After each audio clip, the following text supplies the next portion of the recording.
All right. Now that we just swapped, we are live, everybody. Thank you so much for joining in. For whoever does join in, good evening, good night, or good morning, depending on when you're watching this. Tonight, I am joined by Gregory Kontaxis, the author of the Dance of Light series. Sir, how are you doing this evening? Really well. How are you? I'm doing really good, man. It's 5:30 for me, so right after the workday. So I'm all done with work. Now I can focus on books and reading and all the fun stuff, right? Yeah, for me it's a bit later, but still fine. It's 10:30 here after work for myself as well. I mean, I finished a bit earlier than you. Mhm. But yeah, still after work. And I know we just talked about this prior to going live here, but this is called the Book Brew, and I know I told you earlier that my earlier guests, I was making them drink like 4 beers. In our case, we're not going to do that. We're going to have one. I think you grabbed one. I grabbed one myself. Yeah, It's a I classic think, Yingling here for me. yeah, and mine is an English one as well. And what's that one called? Sarah or It's Bira Moretti. Beer It's a good Moret? one. Yes, Ooh, a lot of Yingling. alcohol. Well, cheers, Cheers. sir. Oh yeah, a Yingling. It's just my favorite one. Like this, is my go-to. Some people you might be familiar with like Bud Light or Miller Lite in terms of them as having a commanding presence in the beer industry, at least over here in America. Like those two just don't Okay. appeal to me. They're too light, like not enough flavor in my opinion. So I usually gravitate towards lagers, but that's just my personal preference. But you know, Yeah. I'm not that of a beer person, so but I enjoy it sometimes. My girlfriend really likes lager. I drink more rum and scotch. So, but yeah, this is too heavy for like a normal night. do you drink that rum neat, or do you put anything like any mixtures in there too? With Coke mostly. With Coke. Oh, there we go. That's the classic rum and Mm. Coke. Yeah. Well, first question I have for you in regards to your books, right? The Dance of Light series is I think the name of the series, The Dance of Light, it sounds really cool because one, we got dancing light, which can be implied for a lot of different things. But is there like a hidden layer to what this series means? Because I Mm. only read the novella, which we'll talk about later. So I don't think I picked up on like the whole Dance of Light meaning just yet, if it's even explored yet. Or what's your thoughts there? Yes, actually, in the novella, you will not get a feeling about that, about the title. So, actually, even in the first book, you get like a small feeling about it, but not what I'm trying actually to show through the series. So, I think in the second book, you really understand why this title exists about the series. So, practically it's a power in the world that they have built, let's say, the power of light. But to understand it, you need to see and the characters to have some interactions with other races besides humans. And the novella is a story which is focused only in humans, nothing else. When you meet in the book the elder races, you will understand a bit more about the light and the power that comes with it. And this is how the title comes. Yeah, I mean, my general idea with the story when I started was that I wanted to build it's very common in fantasy to see that there are many different, houses and kingdoms and stuff, and at some point humans build an alliance to fight something evil, like I don't know, in Lord of the Rings you will Ooh. see orcs or something. So I thought that maybe I can build a fantasy world that I don't Mm. really need that. So humans in during history they're responsible about many bad stuff.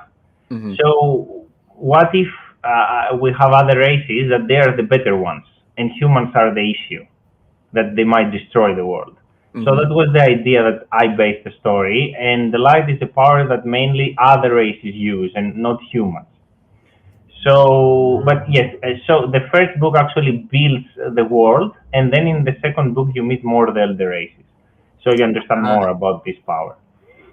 That's super cool. I'm glad that we it's not just immediately given to you, so you kind of have to read for it a little bit. You know, I've only read the novella, which is called The Night of the Moon, but I didn't even show this on stream yet for everyone who will watch this. Look at these beautiful covers here. The Return of the Knights right here. And this one, when I saw this one come out, was a few months ago, Oh, everyone was in just May, sharing yeah. the heck out of this thing, man. It is stunning. That dragon, it's just chef's kiss. I don't know who we're gonna talk about it. So are is the same illustrators who did these two? Yes, it's me, Blart. Nibbler. Okay. I've heard of them a couple times. I heard they're actually a really great service provider for indie authors out there. So, do you know if it's like a person inside of? Uh, you mean me, Blart? Yeah.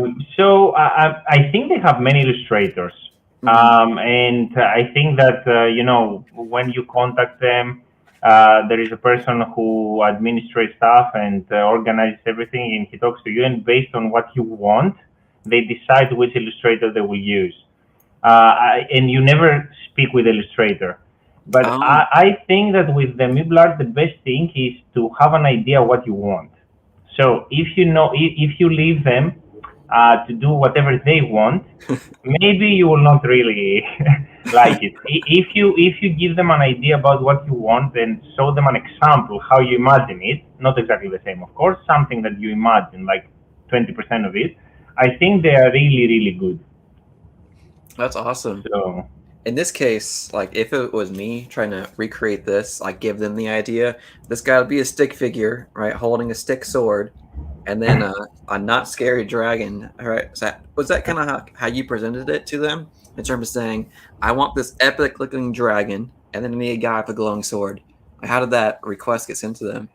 So actually, because I publish in Greece as well, because I write in Greek in my native Mm-hmm. language, and then I translate my novels, and I publish in Greece as well. I have a publisher in Greece, and we made because when I translate takes many months, so I publish in Greek earlier than in English, and we already had the cover for the Greek book, and it was more. It's more. It's not the same, but it's close to what I have in the English one. So I sent the Greek one to the Miblart and say, I want that. If you can do that better, would be amazing. And they came up with this, which is awesome. so, Wow. so that was the idea. And also, it's not a dragon; it's a wyvern. Oh, no way. I Wow. This mean, entire time. it's more or less the same, but yeah, I mean, the wyvern doesn't breathe fire practically and has two less legs. Ah, okay. Well, you can fool me. I mean, it's badass regardless. It looks freaking awesome.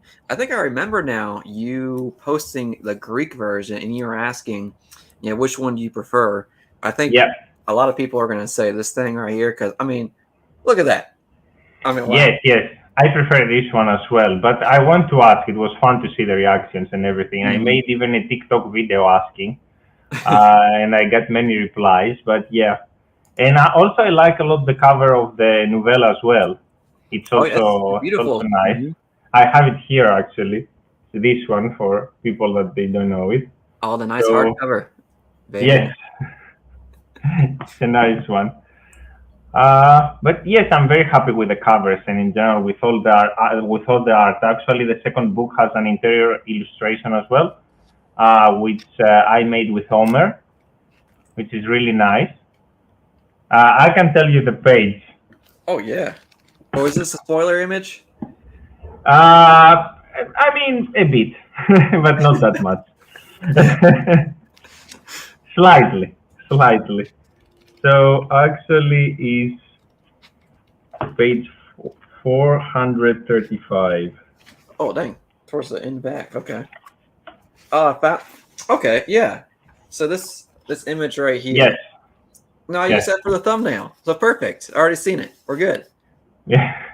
But this image is awesome as well. I love it. It just it paints an awesome battle scene that I want to read. So great work there. It looks amazing. Thank you. Yeah, that's my favorite battle scene so far from the ones I have read. Yeah, I wanted to ask you about the Night of the Moon. Right, that's the one book that I've read so far by you. And when I was going through it, it was giving me serious First Law vibes by Joe Abercrombie in terms of like we were talking about earlier, a huge focus on the human element of it in terms of humans, warring against each other. Not really anything uh, outside of like creatures. It was just humans having a struggle together. So it felt like First Law condensed, in my opinion. So I wanted to ask, did you read any Joe Abercrombie? Only the first one, the blade itself, from the first Law trilogy. But I wouldn't say that I really liked it. But I wouldn't say I'm not like the huge fan that read all the books. I really liked the first book, but it's that I just didn't have time to continue. Same happened with Mm. Stormlight Archive. So I read the first book, and then I didn't have time to continue. But with Sanderson, it's also a very big commitment because the books are Yes. so big. It's very hard to continue. And also, when I was reading all these books, I was reading them actually in Greek. I was back in Greece back then.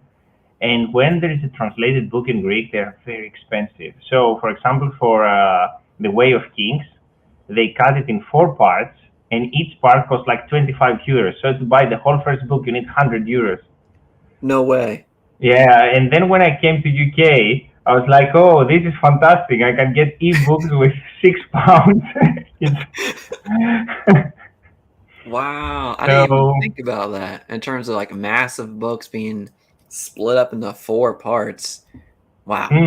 yeah, they do that. But actually, now that you mention, I need to finish the first Law trilogy because I really like the first book. It's just that I didn't have time. But I wouldn't say that I was inspired by that to write the novella. It's more that in the first book of my, because I wrote the novella after the first book. So in the first book, I have many characters. I have a very broad cast of characters, and the book opens a bit. So it's a bit, maybe for somebody it can be a little bit overwhelming because many names are thrown very fast. And there is a character that many people liked, so I thought to write a novel about him. And because he's very cynical, he's older in the first book, I thought to show his backstory, to show that some things happened to him, and he became how he is in the first book. And I think you understand what I mean now, because this person, yeah, suffered a lot in the novella. That was actually going to be one of my questions was Long John Arm. Wait, no, Long Arm John, sorry. Yeah. We're going to have him continued in the series. So that's great to see because he was a really funny character as well. So Long Arm John. So I might have missed it. Maybe it's a spoiler. Where does this this name for him come from? This Yes, actually, this explains book one. So, because he's a bounty hunter and he never like failed to catch somebody, they call him like Long Arm, which is like a nickname oh because he catches everybody. It's explained more in the first book. oh So yeah, actually, I thought that this is funny, but I mean, this character is he's funny in many instances, but then he suffers a lot. So it's like hmm sometimes tragic, sometimes funny. So I thought that this nickname is perfect for him when I was writing it. So yeah, this is how it was born. This nickname for him. That's great. Yeah, I really like that character, so I'm really happy to see that in book number one, The Return of the Knights, we're gonna get him back, right? So Yeah. that's awesome. Oh, he's a major character in all the books. Oh, So perfect. Well, I like that because he was a lot of fun to read through. So um, I'm interested to see what happens. I can't ask these questions because it'll be a spoiler for me as well for anyone watching. But so for in the terms of only your, thing, or go yeah, on. sorry, go ahead. I just want to say the only thing I can tell you is that because the novella is like 17 years before the first book, so he's in the main series, he's older and very cynical. This is the only thing I can tell you. Yeah, 17 years. That's quite a while, especially after the events he went through in the novella. So, wow. Um, Question about the series. I know we got these two out, and we have the novella. Do you have like a planned amount for the amount of books that you want to write in the series? Yes, so the main series, it will be 5. That's the plan. And about I plan to write another one, like which will be relevant to the world, of course, but will be a standalone. I have an idea around it. I'm not sure about when. I'm not sure if I will do it after I finish the main series or in between. I'm not really sure about that. And then when I finish the series, I really don't know. Maybe I can write something else in the same world, but in another time. Maybe I can write something completely new. I don't really know, but I have still many books to write in this series. So when I finish, I will think about it again. I'm not sure about that. I'm sure about one more standalone, and that the series will have 5 books. For that, I'm sure. That's good. So you have a plan for 5 books. We're already at Yeah, 2. Um, Return of the Knights as well. I think I saw somewhere that the beginning of the book itself was a little bit different in terms of uh, the Greek version versus the U.S. edition, right? In terms of something is that's added true. into this one. Yes, that is true. Was that because of somebody telling you, "Hey, you should probably add something here," or was it like your decision there? So actually, that's a very long story. What happened is that uh, in Greece, fantasy genre is not that big. So the biggest genre is romance, which is Hmm. like 95% of everything. And then there is a very, very small audience in crime, but small. So fantasy is really small, maybe some huge names like, Tolkien, Martin, they have translated Abercrombie, Mark Lawrence, they have translated books, but in general, there are no many, fantasy books and stuff. There's no big audience. So I was reading a few Greeks that they try to write fantasy, and in general, Greeks write in a very different way compared to most of the English authors. Maybe some years ago it was more similar, but not Hmm. now. So Greeks are very descriptive. They have a lot of info dumps, many info dumps. And they use a lot a God narrator style. So practically, you narrate a story as an external narrator, and in random times you go into the character's head and you head hop. You go from the one character to the other a lot. Okay. And when I wrote my first book, I followed a lot this style, which is very common in Greece. But then this is this is amazing because it's really unexpected that it happened that way. So when I finished my book, I was a fan of Mark Lawrence, and I translated in English. And I thought to send him an email and say I'm a fantasy author as well now. I'm a huge fan of you, and maybe you can see some chapters or something. And I was like, okay, he will never reply, but okay, I have nothing to lose. So Hmm. he replied to me. And then Wow. I was in his Discord and we had some conversations. And he read some chapters and he told me, like, look, in the English market these days, everything is really character driven. So with this God narrator with many info and head hopping, maybe it will not flow that well in the English market. So I changed actually all the book. So I changed many stuff. I cut many stuff. So the English version is very different in the first book. In the other books, the second and the novella, it's the same. But Okay. in the first book, I changed many things in the English edition, and I added a chapter in the beginning because the chapter that I had as an opening that became the second chapter, it was like it had many names, and I thought to start with something simpler. So I added one chapter. So this is how it happened. So it's yeah, Mark had a lot of to do with that. That's amazing that like you reach out, you know, that's like the classic saying, if you don't ask, you don't get. Yeah. And like you said, it the worst that can happen is that he doesn't respond. So um I had something similar happen to me as well. For my book coming out here pretty soon, I reached out to Christopher Rocchio, who you might know of the Sun Eater series, to say, "Hey, can you give me a blurb? I'll be ultra ecstatic about that." And he said, "Yeah, I'll do that for you." I was just like Cool. mind blown. So I was like, Yes. no freaking, because he's one of my favorite authors of all time. And now just to think, you know, he's gonna read something that I wrote as a brand new indie author, it's just mind blowing. So uh, Yes. I Agree. understand. And Are when you you still are, yeah, sorry, are go going? ahead. No, I was just saying that when you are really, small, starting something new, and you are a fan of somebody, you're like, okay, he will never reply, or she will never reply. But in the end, if you don't try, you will never know. So Mhm. just go for it. You have nothing to lose. Yeah. No, when I first started my YouTube channel and I created my Twitter account, and I liked certain authors' posts or I commented on their post, and whenever they hearted it or like liked it, it blew my mind every single time. I was just like, "Oh my god, it's him! He liked my post. He liked my comment." I was just like mind blown that even as a small person, or at least a normal Joe, that you're talking to one of your idols, that they still can reach out to you, talk to you, and interact with you. It's awesome. So I Yeah, love. true.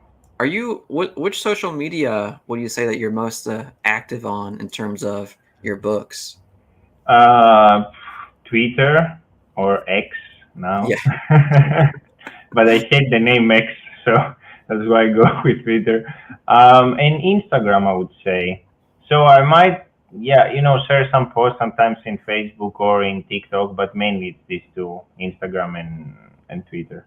hmm No, I was the same way for the longest time, where I was on Twitter X for the longest time, and it actually wasn't until recently I started getting on Bookstagram or Instagram, because I didn't even realize there's a whole audience or a whole segment of people over there that are just like us, who like fantasy, who focus solely on science fiction and fantasy books, and they're putting reviews out there, they're putting pictures out there. It's so much fun. It's a whole different Yes. vibe compared to X as well. It's different. Yeah, So it's very different, and I think the main difference is the pictures. In Instagram, they post some fantastic pictures oh yeah, of and books. I bet for your book right here, when that came out, there were some awesome pictures coming out of this one. Yes, actually, because I had a blog tour as well, and one of the bloggers, he even made a video with music and stuff, and that was just fantastic. It was really, really cool. That's amazing.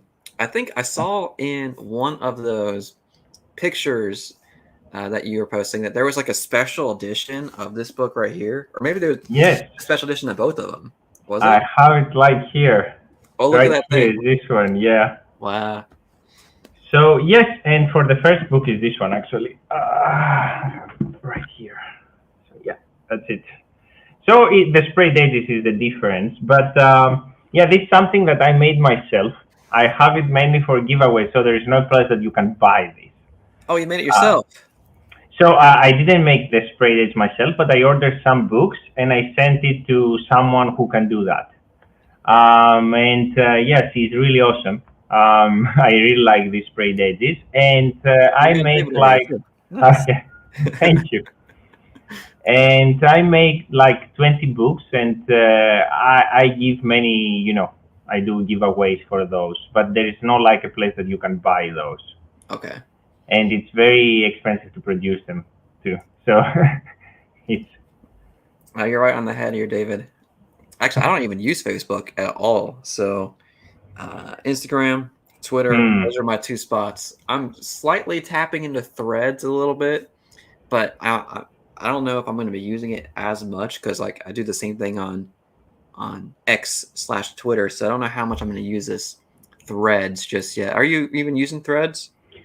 So I use it sometimes, but the thing is that there are so many now, Blue Sky, Threads, TikTok, that if you Oh. try to post everywhere, I mean, you, it's overwhelming. I prefer to have like one or two and really focus on them. Facebook, I don't use it that much. I only use it because the Greek audience use it a lot, and I post some stuff for my Greek versions. But it's like, 5 posts per year. I don't post that much. Mm-hmm. So There's too many out there, man. It's just like spreading you thin. I think if you focus on one or maybe two, you should be hopefully pretty good. But also, I think, like you said, focusing on where your audience is as well. And I wanted to ask you, in terms of your audience, in terms of U.S. or at least Greece, like your Greece book versus the U.S. or the English book, like, are the performance in those books in terms of how you're selling out there? Is it like widely different? yes, I mean it's massively different. So I sell way more in the English market, which makes sense because it's massive. I mean there is Canada, Australia, New Zealand, England, US, and so many other people that they read in English as well, if it's Mm-hmm. not their first language. While for Greek market, there are only like around 20 million people, 20 million Greeks around the world, and they speak Greek in Cyprus as well. So it's a very very small market. But the good thing is that in Greece, I have some really like hardcore fans because there is no much fantasy and they really like the book, so they support me a lot. And I use them also, some of them, like two, three people as beta readers, Mm-hmm. which is pretty good. But yeah, I mean, definitely I sell more in the English market. And this is why I translate the story as well, because you will not find many Greek books translated. Maybe Mm-hmm. you will find like a dozen or something. And I have spoken with many authors in Greece, and nobody wants to try that because translating is expensive if you cannot do it yourself. And I would say, because I live in London for years, I could translate myself, but I would say reach to a professional.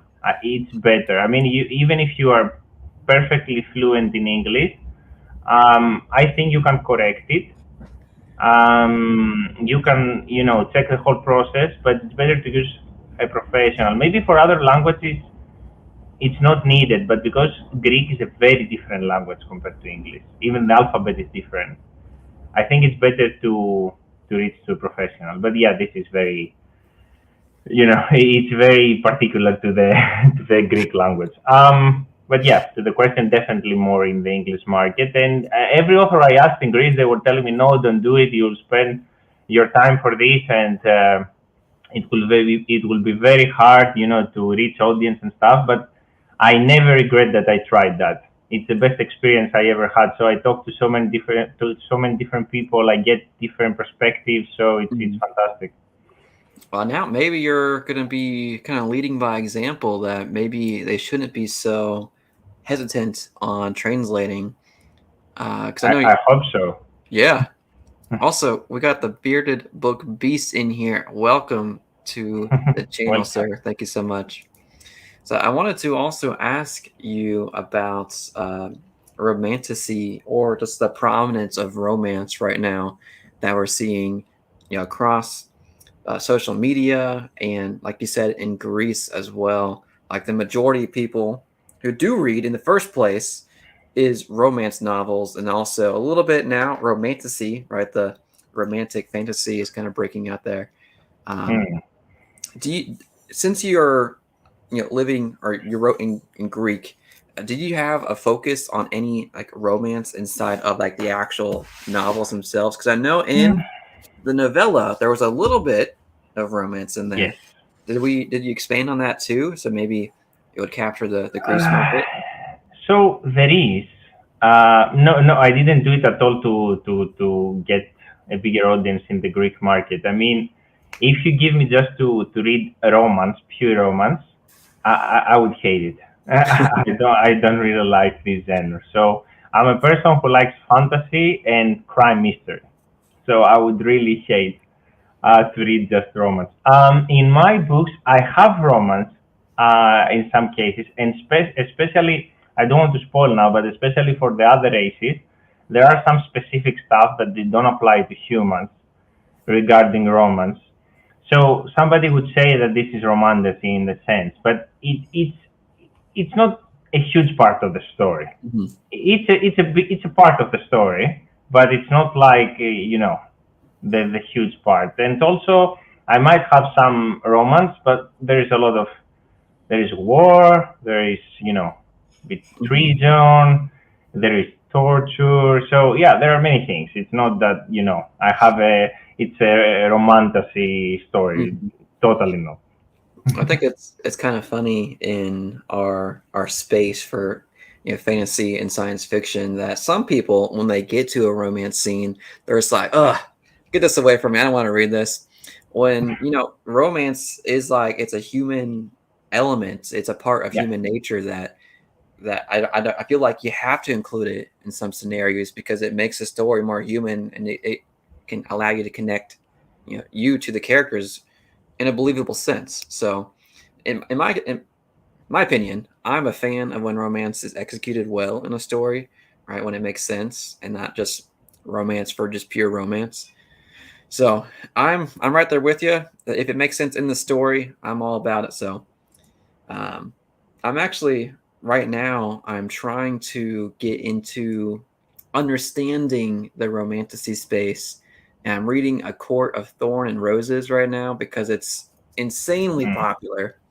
It's like over 2 million ratings on Goodreads. So I'm reading it in the hopes to better understand, why. So I want to Yes. see. I mean, you can say that the romantasy is even Twilight. Oh yeah. So Mhm. yes, exactly. So this is something that if I read, I know that it's amazingly popular and there are so many people love it, but I think that it wouldn't be the best book for me. However, in some books there is a romance element that I really like. So if it's built and it goes there, I think it's fantastic. Mhm. And of course, if you have like four or five or three huge books, it's impossible to have humans and there is no romance. It Yeah. will not be pragmatic. But Can you, a story that is based only on this, maybe I will not be the best audience for that. But there are so many people out there that they love this, so I am an outlier here. could you imagine a Song of Ice and Fire without romance? It would be Yeah, exactly. It's impossible. I cannot even imagine it. so much of the conflict is caused from romance. Okay, so yeah, I wanted to also ask you about Grimdark because I know we were talking earlier about how the prequel novella right now is, I think, the darkest you said in the series at this point, whereas book three could be the darkest. Like, would you say that these two are more like this classic high fantasy, or like what type of fantasy would you say? Hmm. So I would say the first one is classic epic fantasy. It's Awesome. really classic, The Return of the Knights, and I want to start with something that it doesn't go. I didn't want to go crazy and do something really different compared with stuff that I have seen. I wanted some. I mean, of course, there are many differences and the stuff that I thought, but I want something more classic. Then I wrote the novella, and I don't know. Actually, I don't plan a lot before I write something. So I have, a main skeleton in my head, Mhm. but it's like the 20% of the story. The rest is while I'm writing. So it came to me to make it very dark, especially the ending. And then I kind of like that. So when I moved to the second book, I made it's again classic, but I made it a bit darker than the first. And then the third book that I finished like a month ago, I it's very dark. And I like this kind of thing because it's dark, but it's Mhm. not that I'm doing it because I believe that if it's dark, it will be, more shocking or I will reach more audience. It's just that where the story goes. I Yeah. felt that it's the right thing to do, but I always leave hope. So it's not that everything is dark. I leave hope there. I don't know how it will go. I will see if the fourth or the fifth will be the same. But so far, it made sense to me, especially in the third book, for the main characters to suffer. Hmm. And in the novella, it felt like it made sense because you meet a character in the first book that he's very cynical, he's not loyal to anybody, and you wonder, this guy is like 50 years old now. What happened to him? Why he's like he was born like this, or something happened in his life? And I think the novella is very like illuminating about what happened to him. Um, Yes.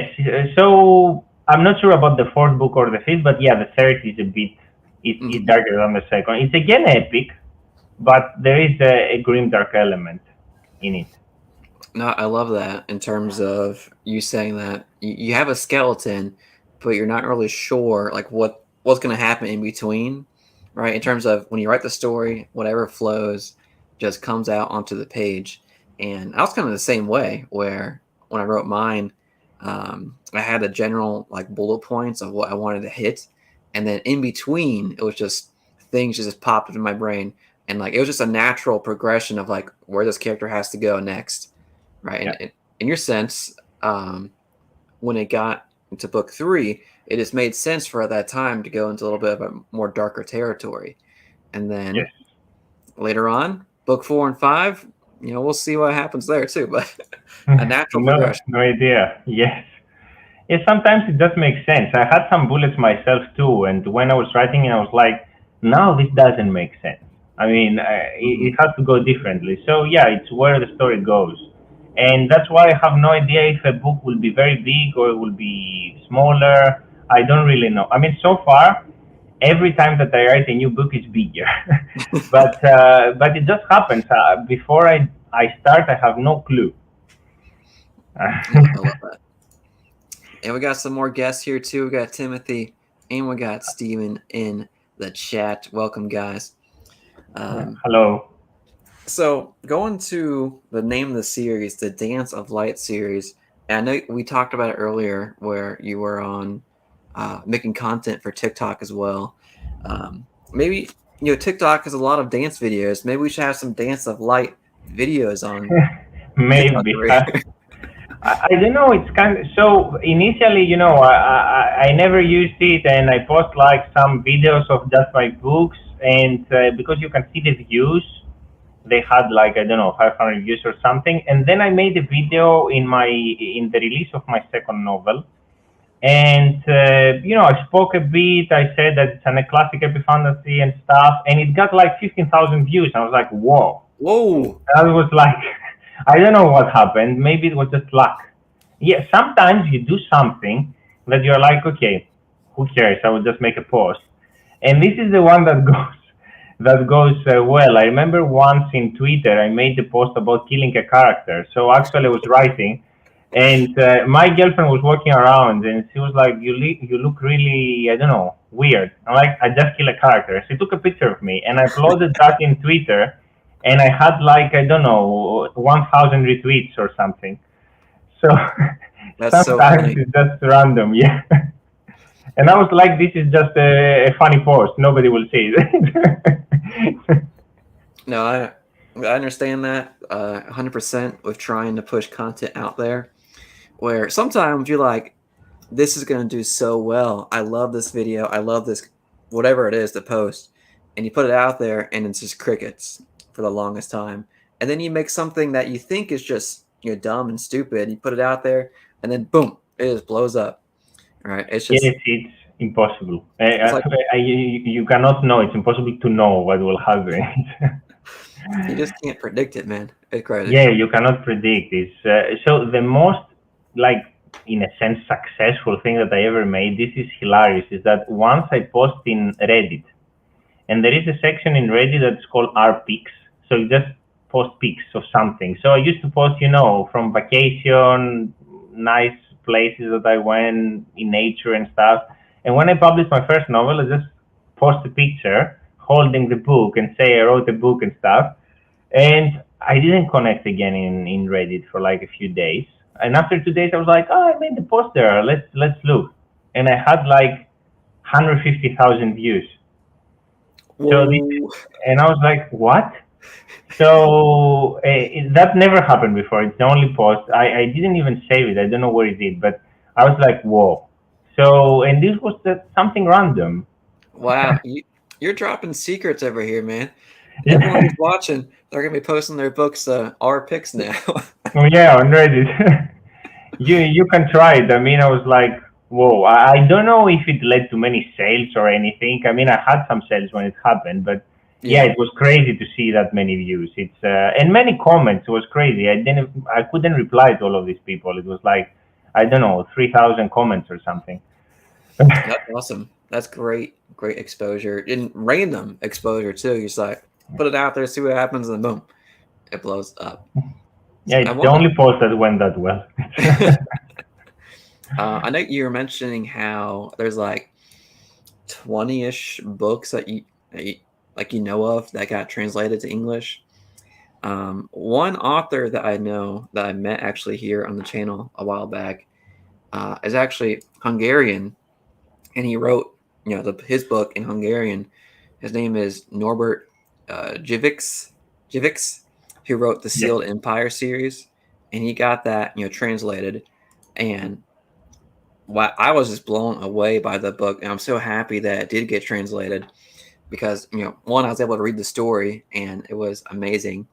So I'm just now wondering, out of all the stories everyone's writing across the world, like if they are translated, how it can land with so many more audiences. But like you're saying, there is that financial barrier of getting it translated and making sure the translation is good, right? Hmm. So how did you like determine when the translation Uh, was good or bad? that's a very hard question to answer. So, the first translation that I got was very bad. So it was from another translator, and I could understand it's not good. So because when you translate, you need to also get the vibe. So if it's like medieval fantasy, and you write really modern words and stuff, it doesn't like fit well. And I could understand that it doesn't fit well because I was reading many English books anyway in epic fantasy space. Um, so I was like, okay, either I do that myself or I have to find somebody else. So I Hmm. didn't like it at all. And then I was very lucky. Actually, now I have two. The novella is translated from another person, and the main series translated from another translator. So I found people, but I think the catch is that their native language is English, and Greek is the second language.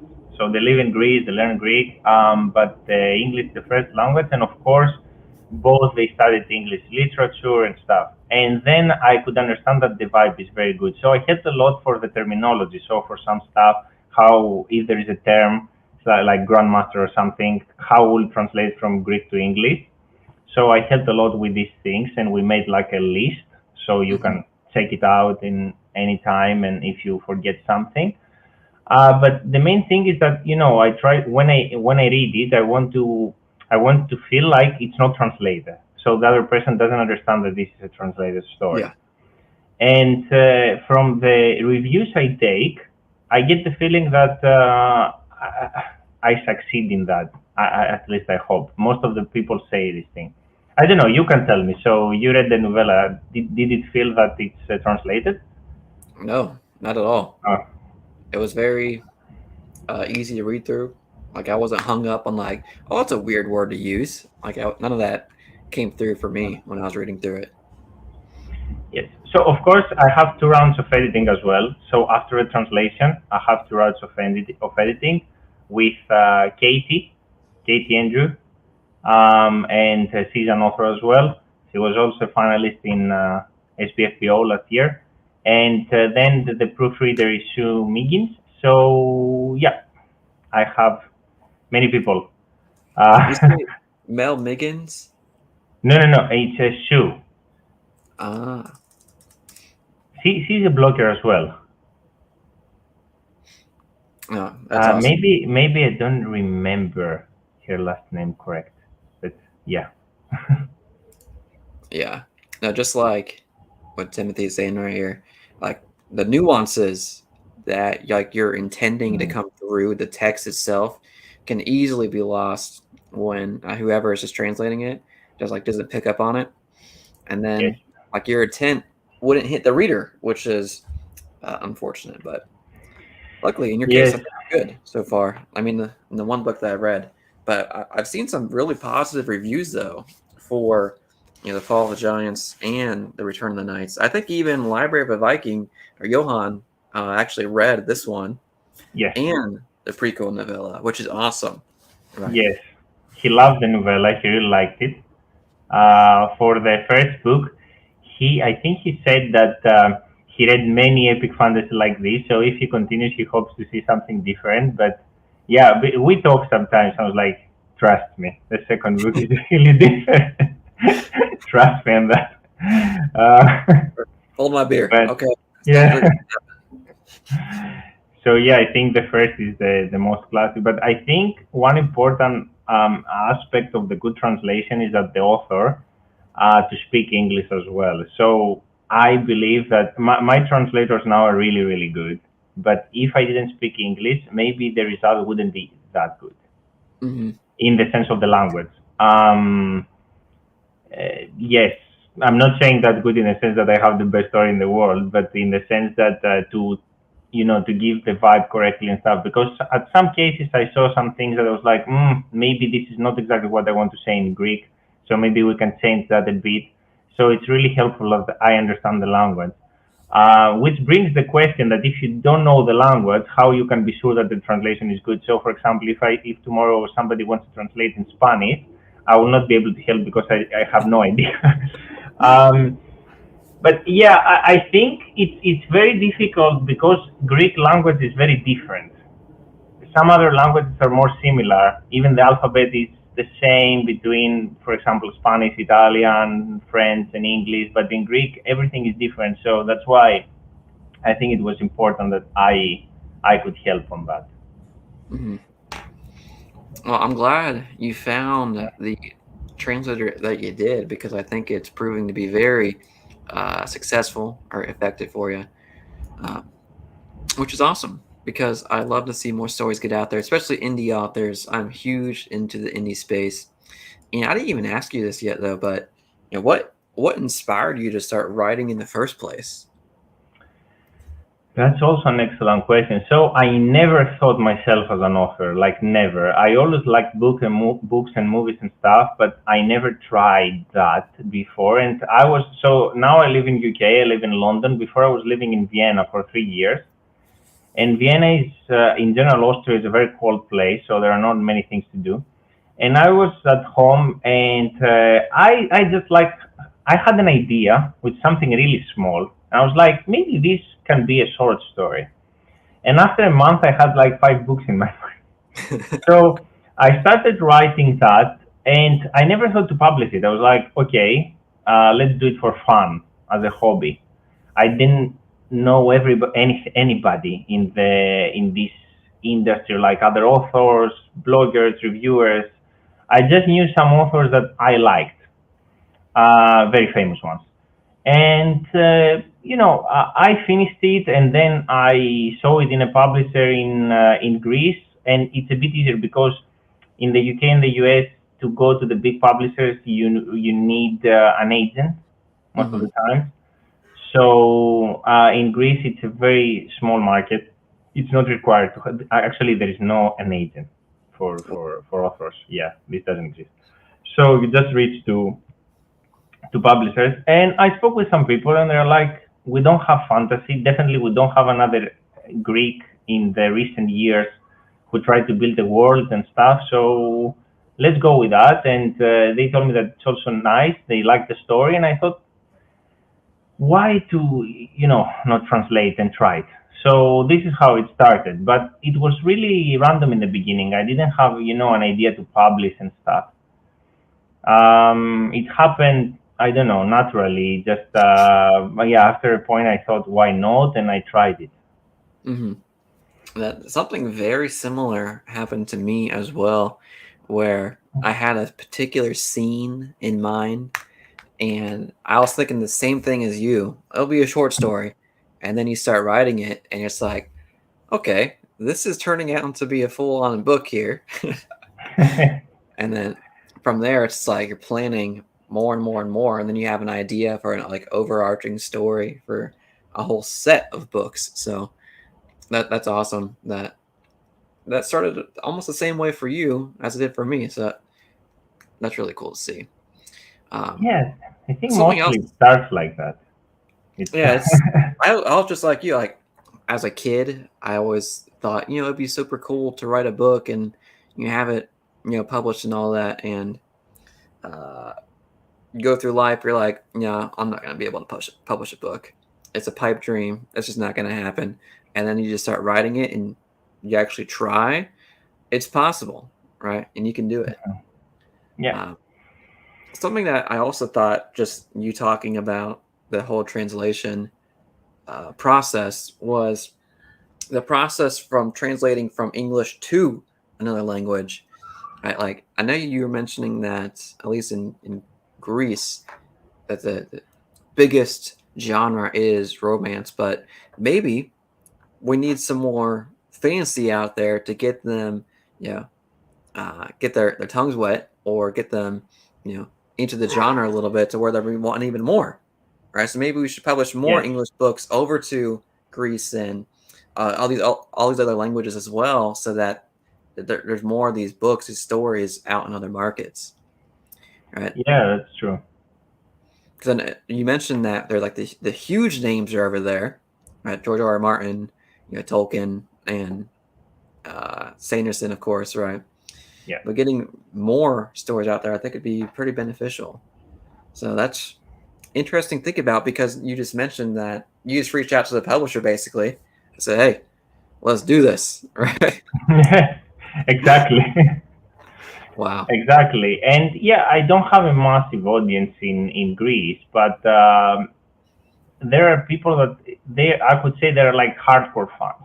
So they really like the story, and they're like, okay, that finally we have a Greek who wrote epic fantasy. I mean, we are bored of this romance thing. So yeah, I'm sure that we could have more. There are some countries with big audiences, like for example in Germany, epic fantasy is very big, and fantasy in general there is a very big audience. But in other countries, it's not. And because there is a risk for a publisher, I get that. Already Hmm. they have many expenses, and translation is another expense, and it's huge, especially for a big book.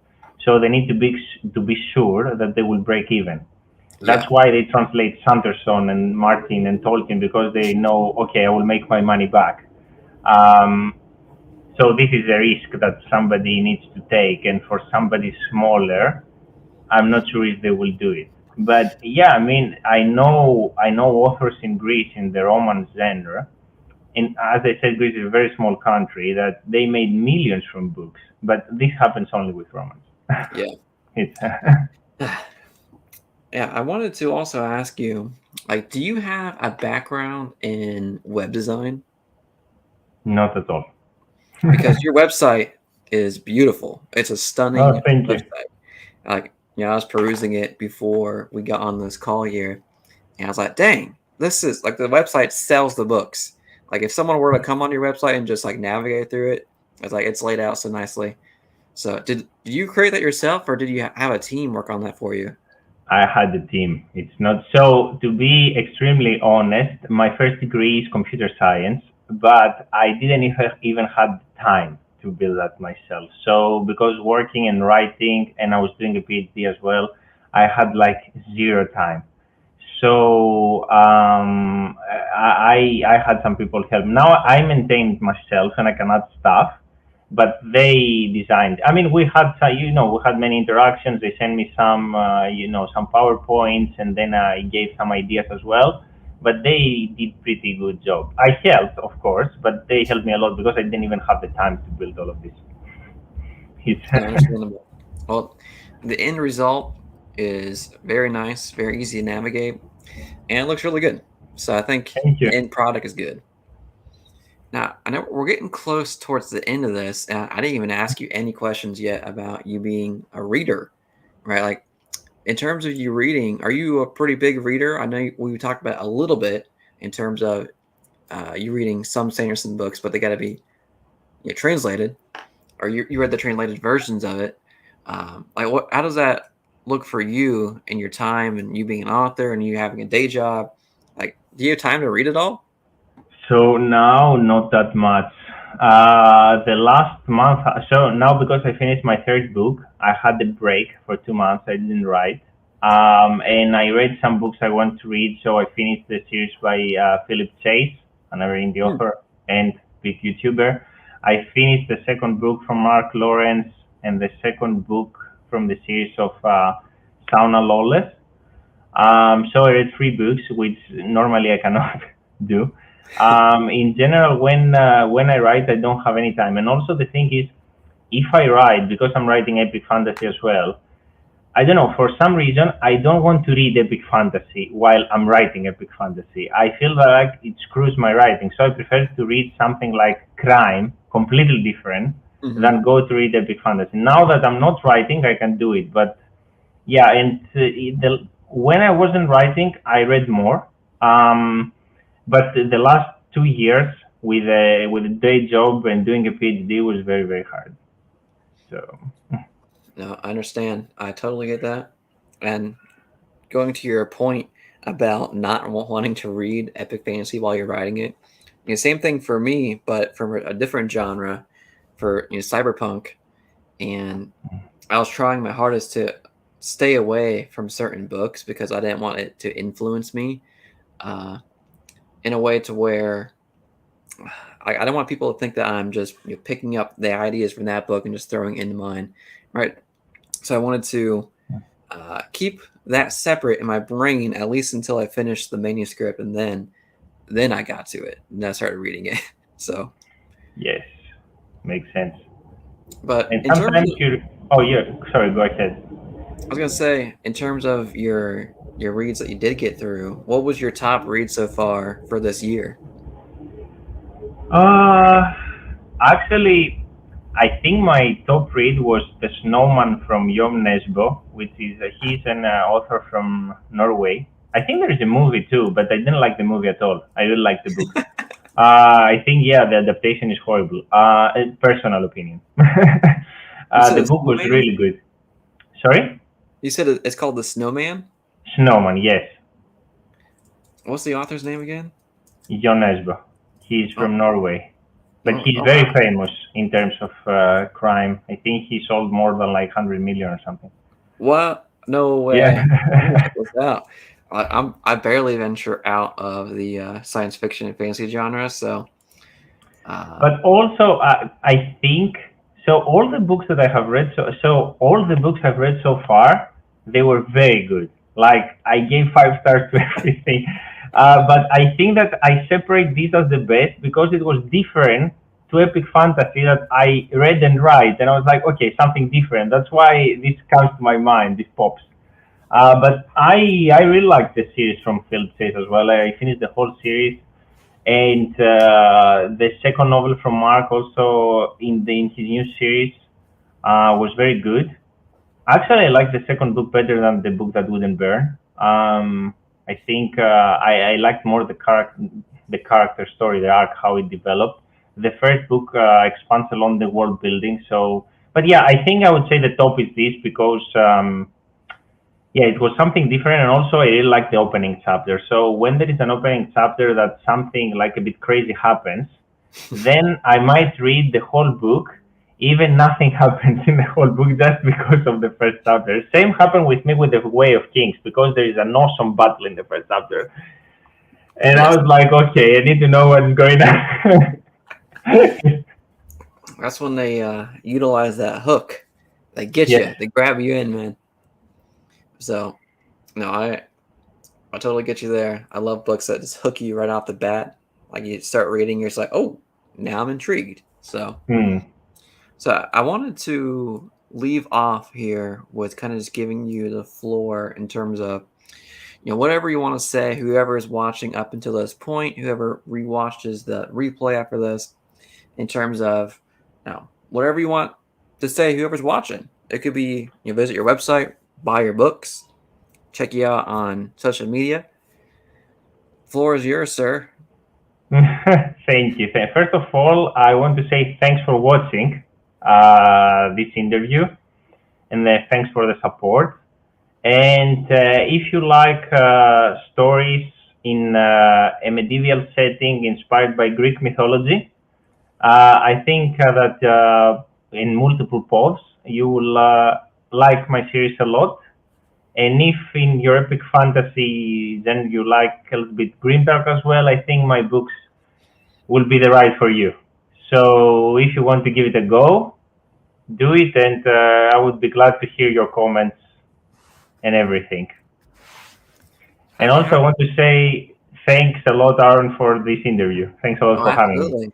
Absolutely. Thank you again for sending me these books. And how can people say no to reading this? Not a dragon, okay?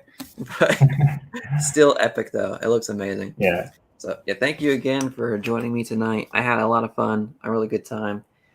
And hopefully, I'm not keeping you up too late over there where you're at. So, Oh, it's fine. Normally, when I write, I don't finish until 2 a.m. So. ooh, night owl rider over here. Yeah. Awesome. Thank you again, man. Uh, thank you, everyone Thank you. who's watching up to this point. Have a good one. Keep reading. Peace. Thank you.